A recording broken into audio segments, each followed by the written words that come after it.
지금 갈릴리에서 예수님이 만나자고 얘기를 하셨기 때문에 지금 제자들이 예루살렘에 있다가 원래 고향이 있는 갈릴리로 돌아와서 지금 모여 있는 모습이죠. 그래서 거기에 베드로, 도마, 나다니엘, 세베대의 아들들, 그러니까 세베대의 아들들은 요한과 야고보를 말하는 것이고, 그리고 나머지 두 명의 제자들은 이름이 나와 있지는 않은데 너무 뻔해서 그런 것 같아요. 네. 왜냐하면 베드로의 형제였던 안드레가 당연히 있었을 것이고, 그리고 그 나다니엘을 처음에 예수님께 데리고 왔던 빌립이 있었을 거예요. 그렇기 때문에 그 7명이 거기에 있었던 거죠. 그들이 지금 그 갈릴리에 얼마나 오랫동안 있었는지는 알 수 없지만, 베드로가 지금 3절에, 오늘 본문 3절에 보면은 나는 이제 물고기 잡으러 가겠다 이렇게 말하는 장면이 나오죠.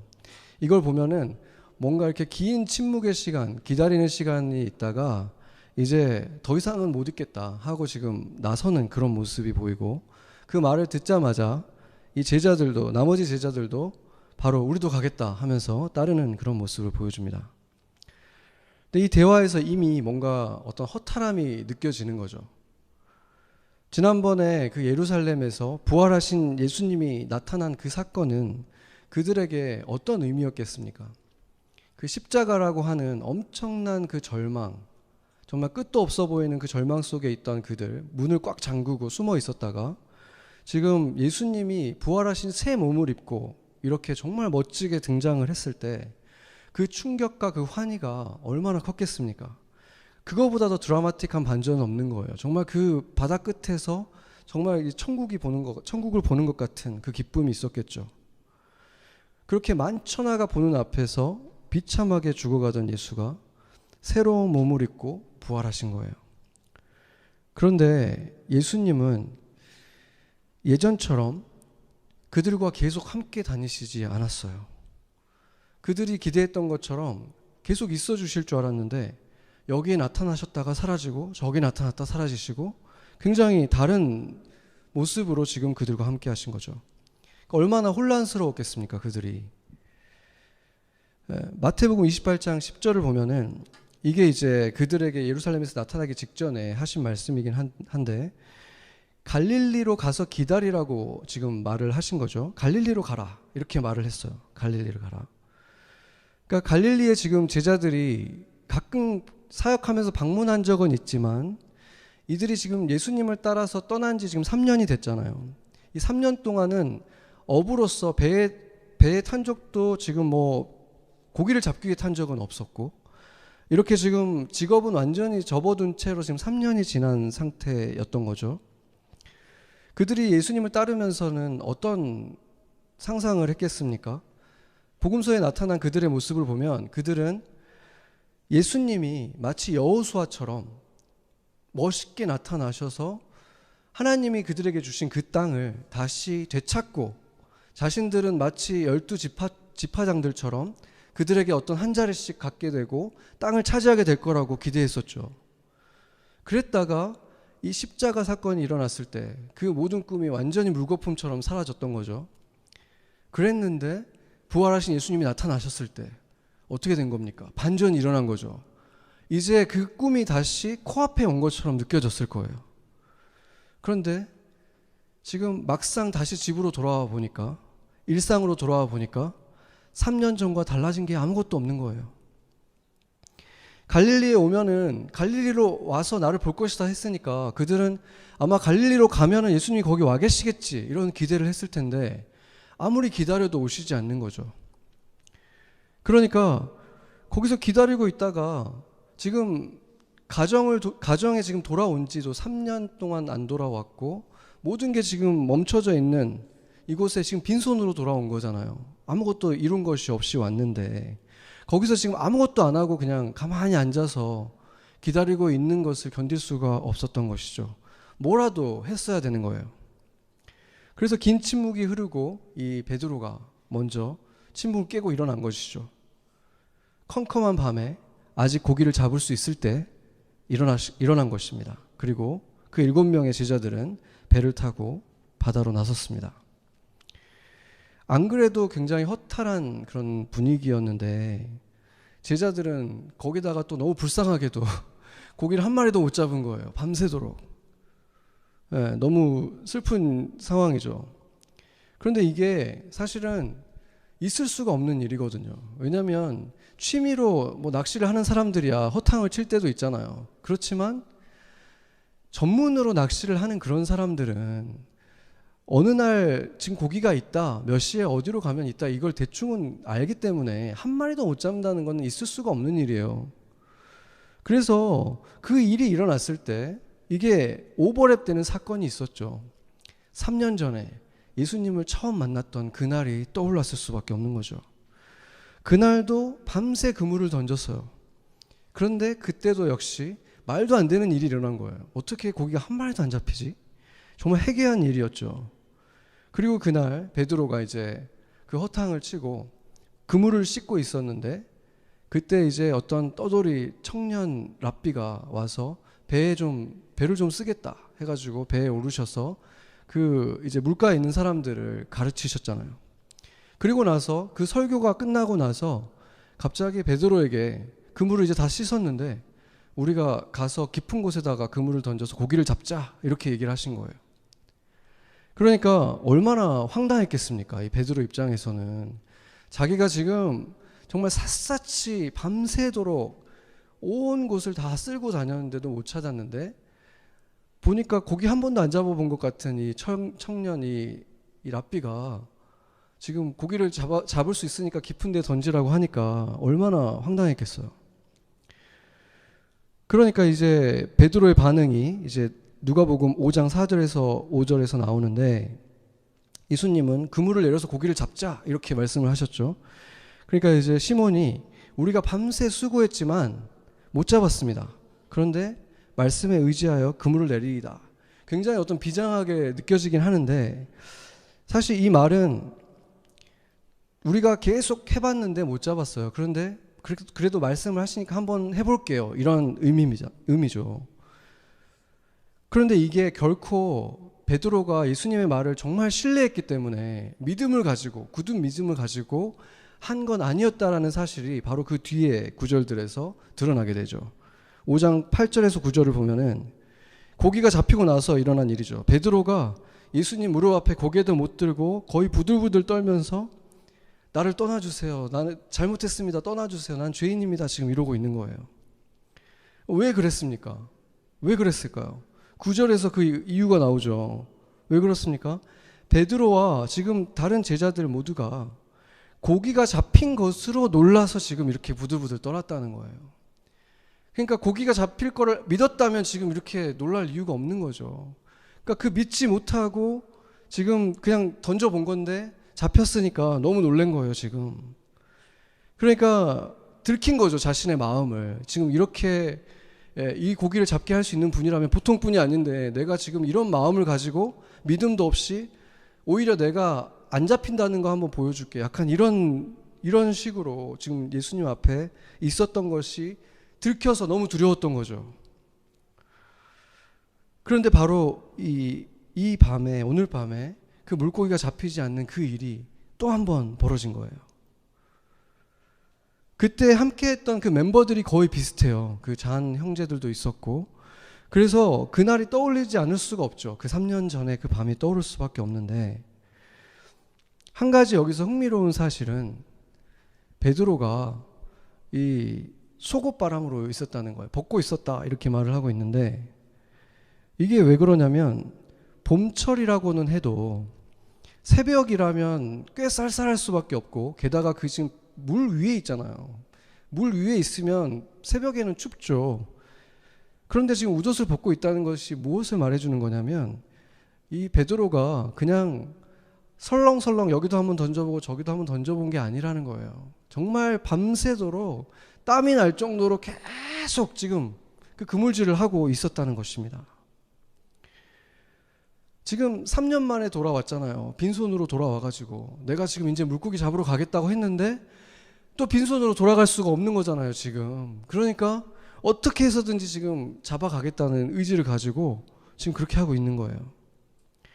내가 예수님을 쫓아서 3년을 다니면서 꿈꿨던 그 원대한 꿈은 못 이뤘지만 그래도 내가 업으로 평생 살았던 사람인데 이거 하나는 내가 잘하는데 이것만큼은 내가 할 수 있는 건데 하면서 지금 하고 있는 거죠. 얼마나 답답했겠습니까? 우리도 당연히 내가 할 수 있다고 생각하는 일들, 너무 아무것도 아닌 일인데 그게 안 될 때가 있잖아요. 그럴 때 보면은 너무 황당하고 답답하죠. 그럴 때 열불이 나는 거예요. 하나님 안 믿는 사람들도 쉽게 하는 것 같은데 나는 하나님의 자녀인데 이런 일이 막 안 될 때 더 화가 나는 거죠. 그렇기 때문에 이 베드로의 심정이 좀 이해가 되는 거예요. 이 새벽에 땀을 흘릴 정도까지 그렇게 어떻게 보면 열을 내면서 지금 하고 있는 거죠. 반면 다른 제자, 자신을 기어코 예수님이 사랑하는 제자라고 이렇게 항상 호칭을 하는 요한이 있잖아요. 이 요한은 보면은 베드로하고는 조금 다른 모습을 보여주는데 이 상황이 뭔가 좀 이상하다라고 지금 빨리 눈치를 좀 챈 거죠. 이 요한은 뭔가 계획된 일 같다. 뭔가 지금 이 일이 예전에 있었던 일하고 너무 비슷하다. 지금 이렇게 생각하고 있는 거죠. 그러니까 고기가 잡히는 걸 보자마자 가장 먼저 주님이다 이렇게 외친 것이 요한이었어요. 그렇다고 해서 예수님이 베드로의 이런 어떻게 보면 굉장히 단순한 이런 모습을 보고 뭐 꾸짖지는 않으셨죠. 하나님의 뜻을 우리가 분명히 알 수 없을 때 그래도 내가 할 수 있는 일을 최선을 다하는 것 자체가 그냥 뭐 감이 떨어질 때까지 무작정 기다리고 있는 이런 것보다 나쁘다고 볼 수는 없는 거예요. 자기가 할 수 있는 것에 최선을 다해야죠. 다만 이제 우리는 오늘 이 본문 속에서 교훈을 얻었잖아요. 그래서 그런 일들이 벌어질 때 우리가 분별할 수 있다는 거죠. 하나님이 지금은 조금 멈추기를 원하시는 건가? 지금은 하나님께 기도할 때인가? 그냥 내 힘으로 막 계속 이렇게 할 때가 아닌가? 이렇게 해야지 계속해서 그렇게 내 힘으로 이게 이루어져야 되는 게 맞는 거니까 이뤄야지 이렇게 억지를 부릴 필요는 없다는 거죠. 왜 그렇습니까? 상식적으로는 그 일이 일어나야 된다고 해도 그게 세상의 순리라고 해도 예수님 안에 있는 우리는 이제 예수님의 것이 된 우리는 그들하고는 다를 수밖에 없는 거예요. 왜 그렇습니까? 하나님이 그냥 어떤 세상에 있는 원칙대로 그냥 되는 게 아니라 세밀하게 우리의 삶을 간섭하시기 때문에 그런 것입니다. 이제 예수님을 통해서 우리가 하나님과 특별한 관계를 맺게 되었기 때문에 우리의 삶은 여기에서 끝나지가 않잖아요. 100년의 삶이 전부인 사람들은 그 사람에게는 이 짧은 인생이 지금 전부니까 이 한정적인 시간 동안에 최대한 즐기면서 사는 것이 가장 잘 산 인생이 되는 거죠. 그렇지만 영원에 들어갈 준비를 하는 곳이라고 생각하는 사람들, 어떠한 가치를 가지고 영원을 살아갈 것인가를 그 운명이 걸려 있다고 믿는 사람들, 그 사람들에게는 지금 여기에 있는 이 시간이 자신의 가치를, 영원한 가치를 만들어가는 성장의 시간이라고 믿기 때문인 것입니다. 아멘. 그래서 하나님의 자녀가 되었다면 하나님의 기준으로 영원의 관점으로 나를 그리고 세상을, 내 주변의 사람들을 볼 줄 알아야 된다는 것이죠. 이것이 우리가 세상을 살다 보면 눈을 끄는 게 너무 많고 관심을 갖게 되는 게 너무 많으니까 이 시야를 자꾸 잃어버리는데, 그렇기 때문에 어떻게 보면은 너무 단순하고 2000년 동안 모든 그리스도인들이 그렇게 해야 된다라고 해왔던 얘기니까 새로울 것도 없지만 바로 이 말씀 안에 우리가 있어야 된다는 거죠. 말씀의 눈으로 세상을 바라보고 나를 바라보고 내 주변의 사람들을 바라봐야 된다는 거예요. 그게 구체적으로 정기적으로 우리가 그것을 해나갈 때 우리가 그 눈을 잃어버리지 않을 수 있다는 거예요. 우리의 시선을 계속 빼앗는 이 세상 속에서 그 영혼의 관점을 잃어버리지 않기 위해서는 정기적으로 말씀을 보는 거죠. 저도 올해 들어서 여러분한테도 얘기했지만 맥체인으로 이제 성경 일독을 하고 있는데, 올해는 제가 3번역으로 한번 해보기 시작했어요. 3번역으로 하니까 너무 새롭더라고요. 그냥 다른 성경을 읽는 것 같기도 하고 굉장히 또 쏙쏙 들어오는 그런 부분들이 있고, 그래서 이렇게 하다 보니까 그게 저한테 굉장히 큰 도움이 돼요. 그러니까 이렇게 성실하게, 어떻게 보면 하루에 15분 대단한 거 아니잖아요. 성실하게 그거를 해나갈 때 우리가 그리스도를 믿는 사람들인데 세상 사람들처럼 갈대처럼 이렇게 조금만 바람이 불면 막 이렇게 흔들리지는 않지 않겠습니까? 이 말씀 속에 우리가 살 수 있다면. 아멘. 그런데 이 보면서 오늘 이 부분에서 조금 좀 재밌는 부분은 베드로가 이 엄청난 물고기를 잡고 바로 뛰어들지를 않았다는 거죠. 요한이 주님이다 이렇게 말을 하고 나니까 요한이 베드로한테 주님이다 이렇게 말을 했죠. 그러니까 그제서야 뛰어내렸다는 거예요. 그러니까 베드로는 이 캐릭터가 조금 약간 단순한 캐릭터잖아요. 너무 저는 되게 공감이 많이 되는 캐릭터예요. 그러니까 지금 이 일이 다 벌어졌는데 그 눈치가 아직까지 없다가 이 요한이 말해주니까 이렇게 눈동자가 흔들리다가 이제 탁 옷을 입고 이제 뛰어든 거죠. 그 1등을 빼앗길 수 없는 거예요. 예수님에게 헤엄쳐서 빨리 가가지고 자기가 1등을 해야 되는 거죠. 거리가 한 90m에서 100m 정도 되는 거리인데, 베드로의 모습을 보면은 마음은 아주 급했지만 속옷바람으로 예수님한테 갈 수는 없잖아요. 그러니까 빨리 옷을 입고 물에 뛰어들었어요.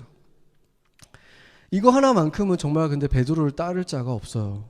나는 예수님한테 무조건 1등 제자가 돼야 된다. 제일 먼저 가야 된다. 이거만큼은 정말 베드로를 인정해줘야 되는 부분인 거죠. 그렇다고 해서 요한과 다른 제자들이 그러면 예수님을 덜 사랑했느냐? 그렇다고 볼 수는 없죠.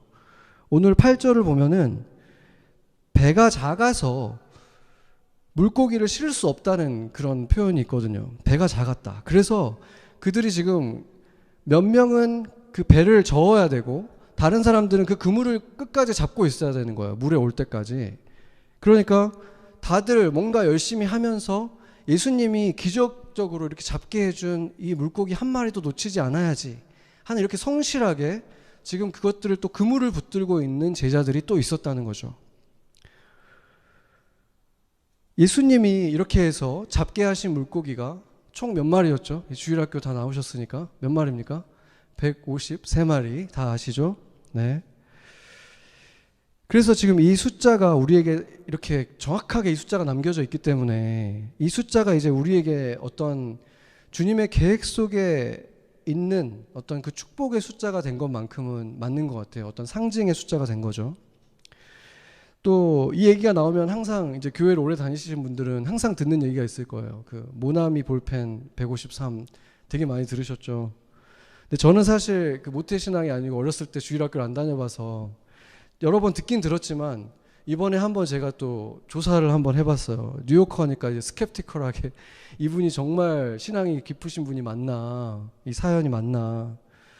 그래서 한번 찾아봤는데 되게 공교롭게도 이 모나미 볼펜 153이 나온 지가 어제가 딱 58년이더라고요. 그러니까 1963년 5월 1일 날 이게 출시가 됐어요. 그러니까 거의 딱 58년이 됐는데 이 볼펜이 이제 뭐 만들어진 사연들이 그때면 이제 한국이 굉장히 가난한 나라고 굉장히 뒤처진 나라인데 이런 볼펜을 만들기 위해서 이제 뭐 일본에서 기술을 배우고 스위스 기계를 사와서 뭐 이런 거를 했는데 이제 드디어 이 제품이 이제 출시를 앞두고 나서 이름을 지었는데 이제 모남이라는 거는 어떤 직원들이 지어준 이름이래요. 이게 불어로 프랑스어로 내 친구 이런 뜻이고 거기에 이제 보통 제품들 이름 뒤에 뭐 2000, 3000 이렇게 볼펜에 많이 붙잖아요. 그게 뭐냐면 볼펜 심이 몇 미터까지 쓸 수 있는가 이 길이를 말해주는 거거든요. 양을. 근데 이분은 그런 숫자 말고 뭔가 의미 있는 숫자를 좀 넣고 싶다. 그래가지고 직원들하고 이제 회의를 했는데 이제 뭐 77을 넣자 뭐 여러 가지 좋은 의미들의 숫자들이 나왔대요. 근데 그 그런데 이제 직원 중에 한 명이 153을 넣자 딱 이랬는데 뭔가 그 숫자가 좀 마음에 와닿더래요. 그래서 왜 153을 넣을까 했더니 이 고스톱에 보면은 저는 고스톱을 잘 모르지만 9자가 뭐 제일 좋은 건가요? 잘 모르겠는데 아무튼 9라는 숫자가 동양에서 굉장히 어떤 최고의 숫자 뭐 이런 그런 의미래요. 그래서 그거를 이렇게 숫자를 이제 곱해 보면은 숫자들이 여러 개가 나올 거 아니에요. 근데 그 중에서 153이라는 게 17번을 곱하면 이제 153이 나오는데 그게 뭔가 좀 숫자의 느낌이 좋다. 그래서 그 얘기를 했다는 거예요. 근데 이제 이 사장님은 그 얘기를 듣는 순간 뭐 그 이유는 아니지만 153이라는 이 숫자가 굉장히 낯익고 뭔가 이렇게 좋게 느껴져서 자기 사무실로 뛰어가가지고 성경을 이렇게 펼쳐봤대요. 그래서 바로 오늘 우리가 본 본문 이 요한복음 21장을 이렇게 탁 펼쳤는데 거기에 이 153이 있었던 거죠. 그래서 그분의 이제 자서전에 보니까 이렇게 써 있어요. 나는 하나님의 말씀을 믿고 따르면 이 같은 축복을 얻는다는 사실을 세상에 널리 알리기 위해서 볼펜의 숫자를 베드로가 순종의 덕분으로 잡은 고기의 수와 같은 153으로 정했다. 또 이 작은 볼펜이 전국 방방곡곡에 퍼져 사람들에게 하나님을 알리는 작은 선교사가 돼주기를 기도했다. 이렇게 기록해놨더라고요. 되게 좀 감동이 됐어요. 정말 그런 성경이 오피스에 있었다는 것만으로도 좀 보여주는 게 있죠. 그리고 지금 현재 상황을 보면은 지금 이제 58년 거의 60년이 지났잖아요. 지금도 이 모나미 153 이 볼펜이 매월 300만 자루씩 팔린다고 합니다. 지금도. 그리고 누적 판매량은 36억 자루 정도 된다고 하고 어마어마한 양이죠. 그리고 이제는 이 볼펜을 세계 100여국에 계속해서 수출을 하고 있어요. 그리고 이제 이 회사가 이제 문구 회사로서는 세계 10위 안에 드는 회사가 됐대요. 그리고 그런데도 제가 제일 놀란 부분은 뭐냐면 그런데도 불구하고 여전히 이 모나미 153 이 볼펜이 매출의 10% 정도를 계속 차지한다는 거예요. 이렇게 커졌는데도. 근데 한번 생각을 해보세요. 여러분이 60년 전에 쓰던 걸 지금도 쓰는 거가 뭐가 있나요 도대체? 요즘은 6년 전에 쓰던 것도 이제 안 쓰잖아요. 6년 전에 우리 폴더폰 같은 거 쓰지 않았나요? 안 쓰잖아요. 근데 60년 전에 만들어진 거를 지금도 쓰고 있다는 거예요. 이건 진짜 기적 아닙니까? 60년 전에 쓰던 거 지금까지 쓰던 게 도대체 뭐가 있을까? 아무리 생각해봐도 떠오르는 게 없더라고요. 그러니까 와, 이분의 신앙에 대해서는 뭐 제가 가까이서 보지 않았기 때문에 알 수는 없지만 이분이 이 볼펜을 만들고 이런 마음을 가지고 하나님께 드리고 싶다. 이 작은 볼펜이 선교사가 됐으면 좋겠다. 전국 방방곡곡에 이게 그렇게 전해졌으면 좋겠다 했는데 전국 방방곡곡을 넘어서서 전 세계 100여 개국에 이렇게 퍼져 있다는 거잖아요. 놀라운 거죠. 그러니까 하나님이 그 마음을 보셨다는 것을 느낄 수가 있었어요. 그래서 이분의 신앙이 어떤가 좀 궁금해가지고 제가 이 자서전을 좀 더 읽어봤어요. 정말 이분이 그냥 종교인으로서 그 어떤 상징되는 것들을 막 부적처럼 이렇게 믿는 그런 사람들도 있잖아요. 혹시 그런 게 아닌가 해서 한번 찾아봤는데 이분이 이렇게 이제 출시를 하고 나서 이제 좀 성공을 이루고 나서 크게 이제 성수동에다가 공장을 지었는데 어느 날 거기에 이제 화재가 난 거예요. 그래가지고 공장이 다 불타버렸어요. 그래가지고 이제 놀라서 그 공장에 이제 갔더니 이제 불이 다 타버리고 이제 그 화재 현장에 갔는데 거기 발에 보니까 이렇게 떨어져 있는 어떤 그 포스터가 이렇게 반쯤 탄 포스터가 있더래요. 그 화재 예방 포스터인 거죠. 그걸 보고 나서 이분이 이런 생각을 했대요. 아, 이걸 보니까 참 우리의 신앙 같다. 이런 생각을 했대요. 그러니까 이게 유성 볼펜이니까 기름이 항상 흥건했대요. 여기저기. 그래서 뭐 교육도 많이 시키고 기름 조심해야 된다. 불 조심해야 된다. 그 포스터도 벽마다 다 붙여놨는데 그래봐야 소용이 없구나. 그러니까 우리 신앙도 말씀을 보고 이 말씀 너무 와닿는다. 벽에다 프린트해서 붙여놓고 막 하지만 그거를 실천 안 하면 아무 소용없는 거하고 똑같구나. 이런 생각을 했다는 거예요.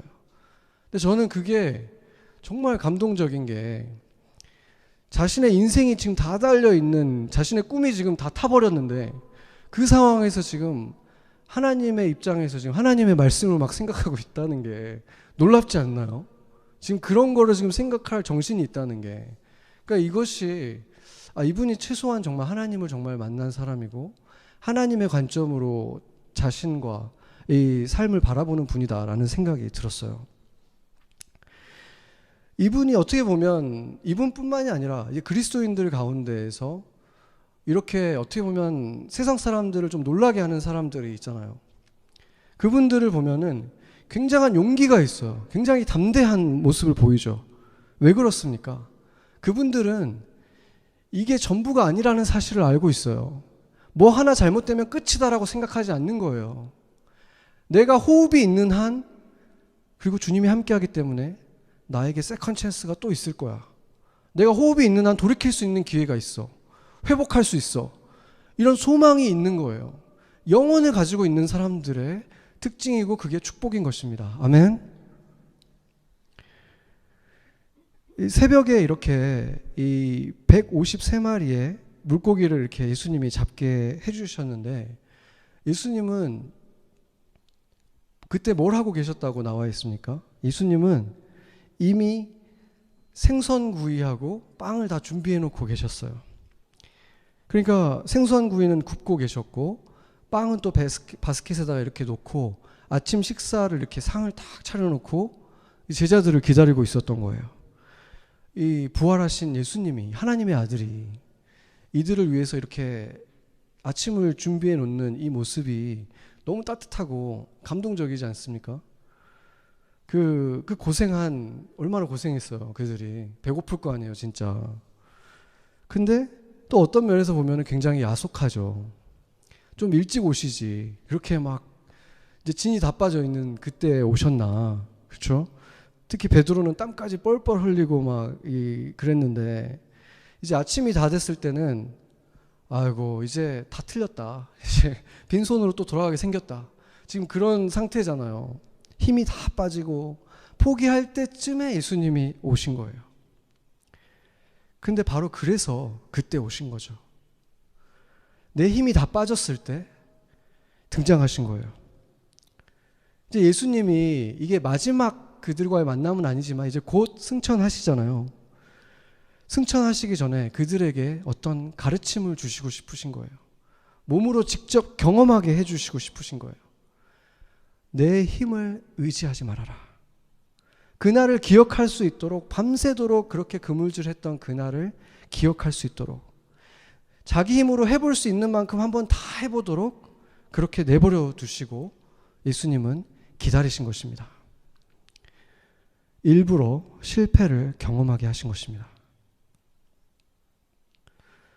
3년 전에 처음 나를 만났을 때랑 그 아침에 너의 모습과 지금의 모습이 별로 다르지 않고 너는 여전히 자신을 의지하고 있구나. 똑같은 일을 하더라도 이제는 나를 의지하고 나와 함께 해야만 한다. 너는 나의 것이기 때문이다. 이 말씀을 하시는 것입니다. 고린도후서 1장 9절을 보면은 같이 한번 읽어볼까요? 같이 읽어보죠. 우리는 우리 자신이 사형 선고를 받은 줄 알았으니 이는 우리로 자기를 의지하지 말고 오직 죽은 자를 다시 살리시는 하나님만 의지하게 하심이라. 아멘. 이 사도 바울도 자기 자신이 사형 선고를 받은 것처럼 정말 힘든 일을 지나갔는데 그 힘든 시간의 이유가 바로 거기에 있다는 사실을 내가 알게 됐다. 그걸 배웠다. 자신을 의지하지 말고 오직 죽은 자를 살리시는 이 하나님만 의지하라고 나를 이 어려운 시간을 지나가게 하셨다. 지금 이 고백을 하고 있는 거죠. 그래서 이것은 예수님의 의도하신 실패였습니다. 예수님은 아침까지 기다리신 것입니다. 오늘 잡은 그 물고기의 양을 생각해 보면 큰 물고기 153마리라고 했기 때문에 상당한 양이었죠. 이 그물에 꽉 찬 양이었어요. 그리고 이 정도 양이라면은 밤새도록 고기를 조금씩 계속 잡아도 다 채우기 쉽지 않은 만한 양이었습니다. 그게 무엇을 말해주겠습니까? 결국은 아무것도 손해보지 않았다는 것입니다. 밤새 그물질한 것이 헛된 것 같았지만 헛되지 않게 하셨다는 것입니다. 밤새 잡을 만한 양 이상의 것을 결국 마지막에 다 잡을 수 있었던 거예요. 우리 교회는 팬데믹이 오기 전에 약 한 12년 정도 동안에 매달 한 번씩 거리로 나가서 복음을 전해왔습니다. 그렇게 거리에서 복음을 전할 때마다 이제 되도록이면 이제 전 교인이 나가서 복음을 전하려고 했는데, 그렇게 우리가 노력을 한 거에 비해서 우리 교회로 직접 와서 우리 교회 뭐 교인이 되거나 한 분들은 굉장히 손에 꼽죠. 거의 많지 않았습니다. 그러니까 그걸 보면 12년 동안 우리가 한 일은 분명히 우리 교회 교인을 늘리기 위해서 한 일은 아니었죠. 그렇다면은 이게 우리가 그렇게 복음을 전할 때 그러면은 우리를 만난 사람들이 우리를 반갑게 맞아 주었는가? 그렇게 그 자리에서 맞은 분들도 있죠. 그렇게 고마워하고 예수님을 영접한 분들도 아주 가끔 있지만 대부분은 그렇지 않고 오히려 불편해한 사람들이 더 많았어요. 그러면 우리도 불편하고 그들도 불편한데 왜 그걸 그렇게 굳이 계속 했어야 하나? 이 질문은 계속 아마 우리 안에 있을 거예요. 그렇지만 우리가 그것을 한 것은 바로 즉시 그들이 반응하지 않아도 그들 중에 한 사람이라도 우리를 만나서 우리에게 예수님의 얘기를 듣게 돼서 영생을 얻게 된다면 지구상에 지금 살고 있는 모든 사람의 생명을 다 더해도 그 한 사람의 영생보다 짧고 고독한 것이기 때문에, 그래서 한 사람의 영생을 얻는 것은 그만한 가치가 있는 일이라고 믿었기 때문에 우리는 계속한 것입니다. 그리고 예수님 안에서 예수님이 원하신다고 믿고 어떨 때는 열성을 다해서 또 어떨 때는 그냥 하기로 했으니까 하자. 어떤 식으로 우리가 했든 이게 예수님이 원하는 일이라는 것에는 우리가 의심이 없었기 때문에 그때 우리가 냈던 걸음들, 용기들, 목소리들, 이 찬양들은 분명히 어느 것 하나 헛되지 않았다는 것입니다. 아멘. 밤새 꼬박꼬박 잡았어도 채우기 힘든 양, 그 그물에 가득 찰 만한 양, 가득 차고도 찢어지지 않을 만큼 안전하게 실려서 물가까지 올 수 있는 그 최대의 양, 그 정확한 숫자 153마리를 결국 주님이 거두게 하셨기 때문입니다. 그 그물에 가득한 고기는 설사 우리의 때에 보지 못한다고 할지라도 주님이 우리의 순종을 통해서 구원하고자 하는 자들은 반드시 구원할 것이고 그 사실을 우리는 확인할 것이기 때문에 여기에서 확인하지 못하면 주님 나라에서 확인하게 될 거예요. 그래서 이 말씀은 우리에게 격려인 것이고 약속인 것입니다. 아멘. 예수님은 이미 생선을 굽고 계셨어요. 그렇죠? 그런데도 불구하고 제자들에게 너희들이 잡은 거 한번 가져와봐, 이렇게 말씀을 하십니다. 주님이 지금 굽고 계신 생선의 양이 모자라서 더 가져와라고 하셨겠습니까? 아니면 주님이 가지고 계신 그 생선이 더 못해서 가져오라고 하셨겠습니까? 주님은 그냥 이런 걸 좋아하시는 거예요. 저희 집도 제가 어렸을 때 이 추석 때 되면은 이제 다들 이렇게 옹기종기 이렇게 둘러 앉아가지고 송편을 만들었거든요. 그런데 저나 이제 애들이 만드는 송편은 특징이 있죠. 항상 굉장히 두껍고 이렇게 크죠. 이렇게 이렇게 뭔가 이렇게 송편 같기보다는 약간 두꺼비 같은 이런 모양이 되는데, 그런 거를 저희 어머니는 이렇게 자리도 많이 차지하잖아요. 그때 뭐 큰 그릇도 많지도 않았을 텐데 그 뭐죠? 그 소나무 그거 위에다가 이렇게 딱 올려놓는데 자리 한 4-5개 자리를 내 거 하나가 차지하는데도 이렇게 곱게 올려놓으셔가지고 꼭 쪄주시는 거예요. 그거를. 이 우리가 같이 하는 거가 뭐 도움이 뭐가 되겠습니까? 방해만 되지. 그런데도 엄마는 그걸 좋아하는 거예요. 같이 하는 거를. 저도 우리 아이들이 있는데 이 아이들이 이제 엄마랑 쿠키 만드는 걸 되게 좋아해요. 그러면은 우리 애가 쿠키를 만들면 진짜 이렇게 보통 되게 커요. 일단 되게 크고 울퉁불퉁하고 초콜릿이 엄청 많이 들어가 있어요. 그래서 먹으라고 하면은 좀 부담스러워. 이걸 내가 먹을 수 있을까? 근데 그래도 걔가 먹으라고 갖다 주면 아빠는 입이 귀에 걸리는 거예요.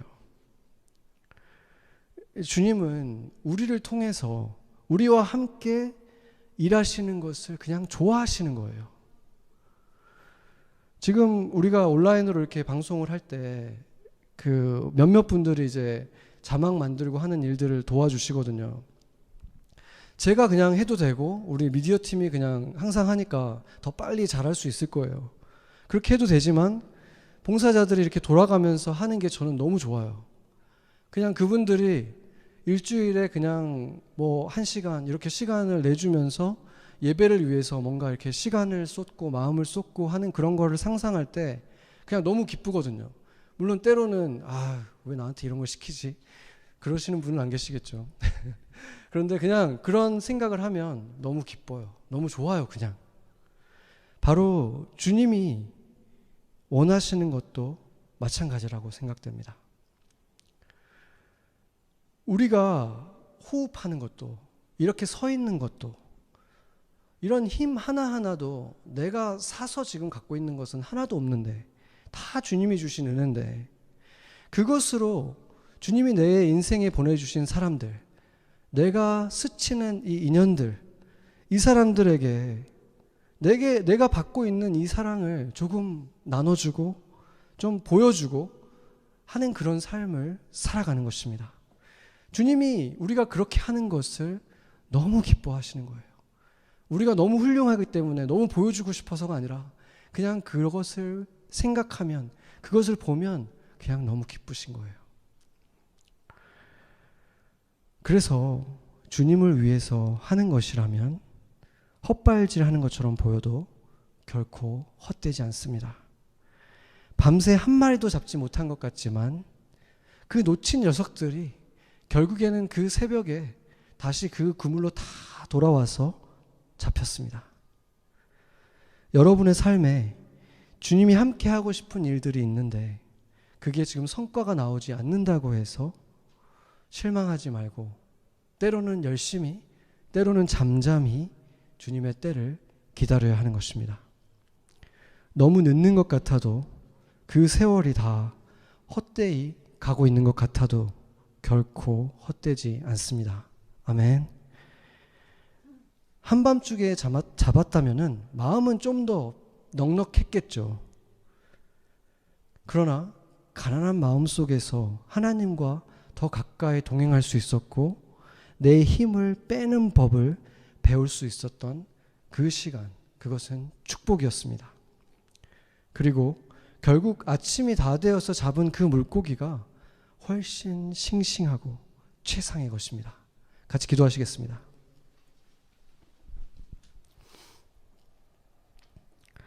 주님, 우리는 주님의 것입니다. 주님을 마주보며 영원을 살아갈 자녀들입니다. 이곳에서의 시간은 그것에 비하면 영혼을 준비하는 찰나와 같습니다. 그런데 그 찰나를 전부로 알고 살아가는 내 친구, 가족, 동료들을 불쌍히 여기시는 그 아버지의 마음을 갖기를 원합니다. 말씀의 눈으로, 영혼의 눈으로 나를, 그들의 세상을 보게 하시옵소서. 때로는 열성으로 두드리고 때로는 잠잠히 기다리며 주와 함께 주의 뜻에 귀 기울이며 그물을 던지게 하시옵소서. 헛된 시간, 헛된 공을 들인 것 같은 쓸쓸한 날에는 조반을 준비하고 기다리신 예수님을 만나고 싶습니다. 못자국 난 두 손으로 우리를 맞으실 그 날을 기립니다. 넘어지고 실수해도 고집을 부렸어도 예수님 안에 있었던 모든 날들은 헛되지 않을 것을 믿기에 예배가 끝나고 거리로 나아갈 때, 집으로, 일상으로 돌아갈 때 이제 조금 더 큰 용기와 굳은 믿음으로 마주하게 하소서. 우리를 밤새 기다리시는 예수님의 이름으로 기도합니다. 아멘.